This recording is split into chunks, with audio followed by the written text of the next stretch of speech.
Mpendwa mtazamaji, karibu tena katika talk shows zinazokujia kutoka hapa Injili Milele. Tuko katika kitabu cha Mithali tukiendelea kupata busara inayotusaidia kuishi vizuri katika maisha haya na kutengeneza mahusiano yetu na Mungu wetu. Mimi ni mchungaji Almodad Amos Yaragwila. Leo tuko katika sura ya 3 ya kitabu cha Mithali, aya ya 3 mpaka aya ile ya 4.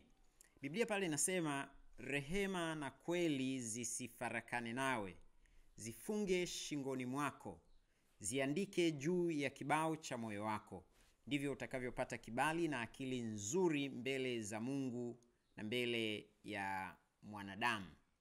Kuna busara ya msingi sana hapa ambayo tunaichota kutoka katika maandiko matakatifu, na hapa tunapata mambo mawili ambayo ni ya msingi sana katika maisha ya wote ambao Mungu anawataka waishi kulingana na standardi ambayo Mungu ameiweka, kulingana na viwango ambavyo Mungu ameviweka kwa wacha Mungu wake.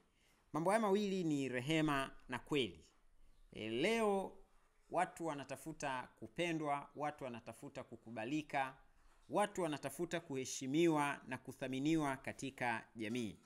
Na hapa Biblia inatupatia siri kwamba ukiyataka yote hayo, kuwa na haya mambo mawili. Jambo la kwanza, kuwa mtu mwenye rehema. Jambo la pili, kuwa mtu ambaye ni mkweli. Rehema ni moyo wa huruma, uwezo wa kusamehe, kusaidia watu walioko katika matatizo na kuiona thamani ya watu wengine ambao wanakuzunguka, watu walioko jirani na wewe, jinsi unavyowathamini. Kwa upande mwingine, kweli ni kusimama katika uadilifu, kusema ukweli hata pale ambapo ukweli unaonekana unaumiza kwa namna fulani. Mungu anasema usiziondoe hizi mbili, yani rehema na kweli, visiondoke, vifungamane na wewe. Anasema vifunge katika shingo yako kama vile tunavyofunga tai, visiachane na wewe. Na anasema viandike hivyo katika kibao cha moyo wako. Hekima ya fungu hili ni ya kina sana, na practicality yake katika maisha ni ya msingi kabisa. Jambo la kwanza, mtu ambaye ana rehema lakini hana kweli, huyo mtu anakuwa dhaifu.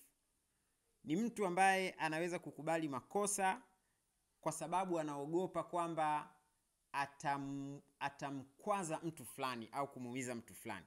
Kwa upande mwingine, mtu ambaye anakuwa na ukweli lakini hana rehema anakuwa mtu mkali na anakuwa katika hatari ya kuwa mtu katili. Biblia inasema yote haya mawili yanahitajika kwenda pamoja, na Mungu anatutaka tuwe na uwiano kati ya kweli na rehema.